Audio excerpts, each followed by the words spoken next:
जीवन एक प्रयोग है और इस प्रयोग को जितना हम गहनता से गहराई से करते चले जाते हैं उतना ही इस जीवन में हम कई अनुभवों से रूबरू होते हैं।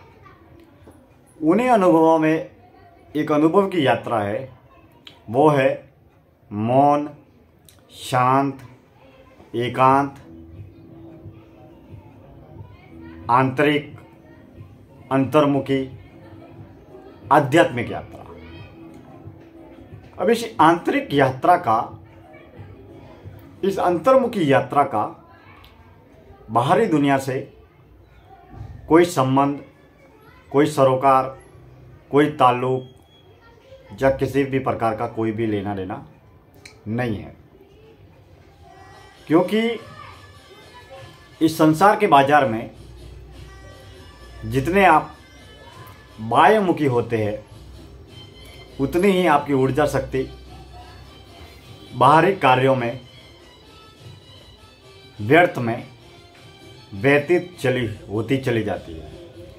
यानी कि आप अपने आप से कभी भी जुड़ भी नहीं पाते, न आप अपने आप से जुड़ पाते, न आप अपने विचारों से जुड़ पाते, न आपके अपने मन से, बुद्धि से, दिल से, दिमाग से जुड़ नहीं पाते। यानी कि जीवन में कोई भी साधक जब तक साधना के लिए समय नहीं देगा, साधना में समर्पण नहीं होगा, साधना में सच्ची श्रद्धा नहीं होगी, तब तक उसकी अंतर्मुखी, आंतरिक, आध्यात्मिक उन्नति किसी भी हाल में, किसी भी रूप में नहीं होगी।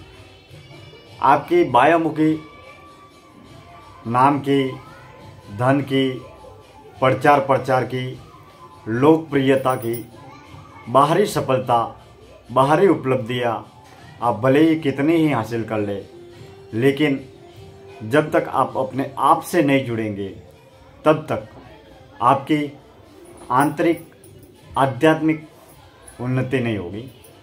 यानी कि आपके मन की और आत्मा की उन्नति नहीं होगी, क्योंकि मन और आत्मा की उन्नति करने के लिए आपको अपने आप से जुड़ना पड़ेगा, और आपको अपने आप से जुड़ने के लिए आपको मौन, ध्यान, शांत, एकांत की ओर आपको लौटना पड़ेगा।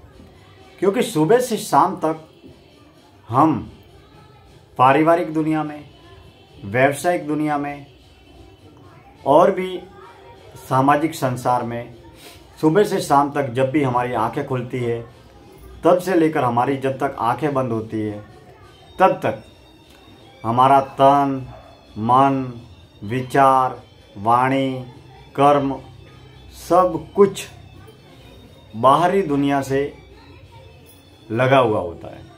ऐसे में हमारा मन, हमारी बुद्धि अपने आप से कभी मिल ही नहीं पाती है।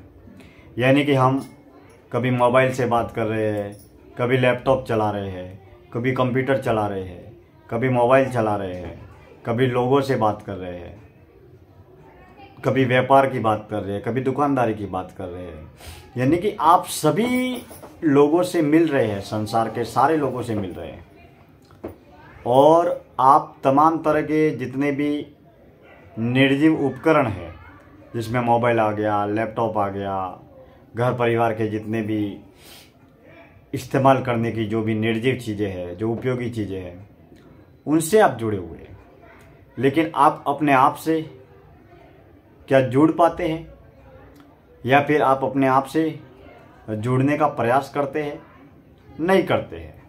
क्योंकि जब तक कोई भी साधक साधना के लिए समय नहीं देगा, साधना के लिए उसका समर्पण नहीं होगा, तब तक आपकी आंतरिक आध्यात्मिक उन्नति किसी भी हाल में, किसी भी रूप में नहीं होगी। आपकी आत्मा की उन्नति नहीं होगी, आपकी बाहरी सांसारिक प्रगति, उन्नति भले ही हो जाए। इसीलिए जीवन में जो जीवन के वास्तविक अस्तित्व और जीवन के वास्तविक महत्व को जो लोग समझ जाते हैं, वो व्यर्थ के प्रचार और लोकप्रियता से, फिजूल के लोगों से, फिजूल के कार्यों से, फिजूल की बहस से, फिजूल के संपर्कों से वो सदैव दूर हो जाते हैं, ताकि वो अपनी ऊर्जा शक्ति का उपयोग इस सीमित जीवन में, जिस जीवन के लक्ष्य को पाने के लिए हमारा जन्म हुआ है, उसमें अपनी ऊर्जा शक्ति को लगा सके।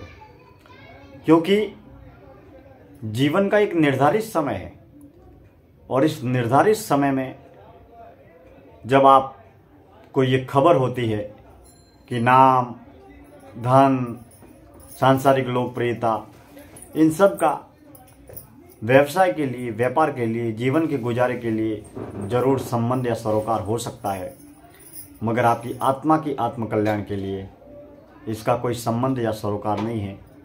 या संबंध या सरोकार भी है तो मात्र उतना ही है कि हमारा ये जो स्थूल शरीर है उसको चलाने के लिए या अपने घर, परिवार, व्यापार के निर्वहन के लिए। जब आप अपनी आंतरिक, अंतर्मुखी, मौन, आध्यात्मिक यात्रा पर होते हैं, तब आप अपने आप से मिल पाते हैं। आप अपने स्वभाव से, आप अपने अंतःकरण की मूल वृत्ति से जुड़ पाते हैं। आप अपने आप का मूल्यांकन कर पाते हैं। आप अपने आप की आलोचना, समालोचना कर पाते हैं। और जब आप अपने आप से जुड़ते हैं, तब आपको अपने जीवन को लेकर, वर्तमान जीवन जो जी रहे हैं या जन्म से लेकर अब तक जो जीवन जीते चले आ रहे हैं, उसके बारे में आपको कर्तव्य बोध भी होता है।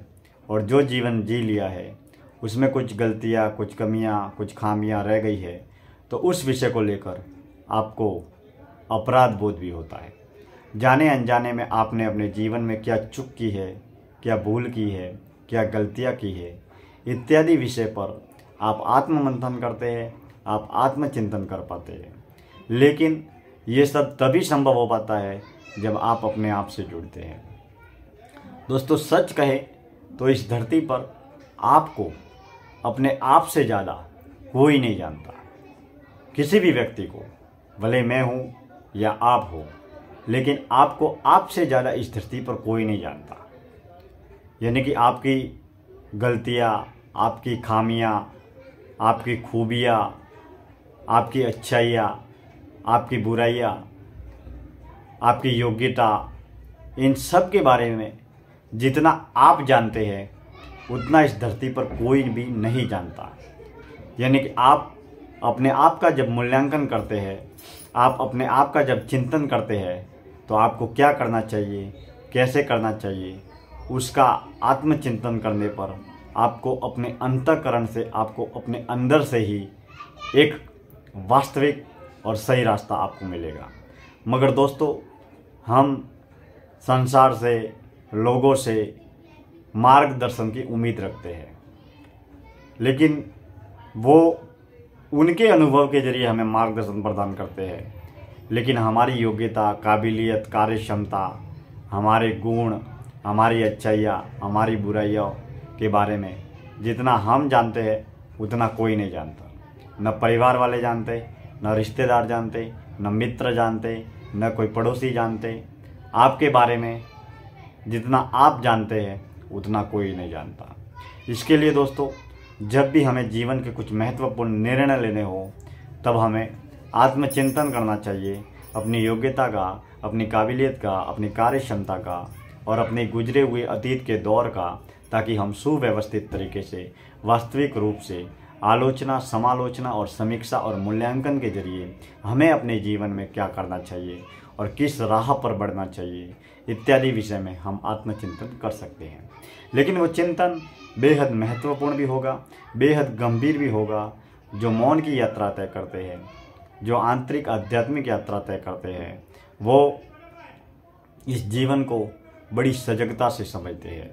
दोस्तों, आपने धरती पर बहुत सारे पेड़ देखे होंगे। जो पेड़ बाहर जितना फला फूला हुआ होता है, उस पेड़ की जड़ें भी जमीन में उतनी ही गहरी होती है। उतनी ही बड़ी होती है। यानी कि जिस पेड़ की जड़ें जमीन में जितनी गहरी है, जितनी जमी हुई है, वो पेड़ बाहर से उतना ही फला फूला और एकदम विशाल वृक्ष की तरह आपको दिखेगा। लेकिन जिसकी जड़ें कमज़ोर है, वो पेड़ हो या पौधा हो, वो पेड़ बाहर से भी आपको कमज़ोरी दिखेगा। तो दोस्तों, हमारी अगर मन, बुद्धि, दिल, दिमाग की आंतरिक जड़ें अगर शक्तिशाली होगी तो हम बाहर से भी उतने ही शक्तिशाली होंगे। क्योंकि चमत्कार सारे के सारे मन से होते हैं। यह शरीर मात्र एक गाड़ी है जिसको चलाने का काम हमारा मन करता है, हमारी बुद्धि करती है। तो हम अंदर से जो व्यक्ति जितना शक्तिशाली होता है, वो बाहर से भी उतना ही शक्तिशाली होता है। क्योंकि भौतिक रूप से देखें, शारीरिक रूप से देखें तो सभी इंसानों की शारीरिक प्रक्रिया एक जैसी बनी हुई है। लेकिन जिसका मन सबसे ज़्यादा शक्तिशाली होता है, जिसका दिमाग सबसे ज़्यादा शक्तिशाली होता है, वो बहुत सारे बड़े बड़े शक्तिशाली कार्य कर पाते हैं और जीवन में लगातार आगे बढ़ पाते हैं। तो दोस्तों, हमें जीवन में स्वयं से स्वयं को मिलने का प्रयास करना चाहिए। समय समय पर हमें अपने आप से मिलने का प्रयास करना चाहिए। जब आप अपने आप से मिलेंगे तो आप जान पाएंगे, पहचान पाएंगे, समझ पाएंगे अपने आप को। मगर विडंबना ये है कि हम सुबह से शाम तक ऐसे सांसारिक, पारिवारिक, व्यावसायिक वातावरण में रहते हैं कि हम अपने आप के लिए समय भी नहीं निकाल पाते और अपने आप से कभी रूबरू मुलाकात भी नहीं कर पाते। लेकिन समय समय पर हमें ऐसे प्रयास अवश्य करनी चाहिए।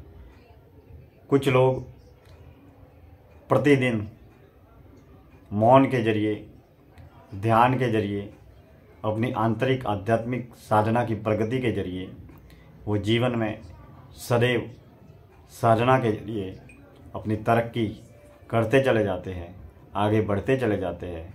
और जो व्यक्ति अपनी आत्मा से, अपने मन से, अपने बुद्धि से, अपने दिमाग से जितना रूबरू होता है, वो व्यक्ति बाहरी दुनिया में उतना ही सक्षम, सफल और संपन्न भी होता है।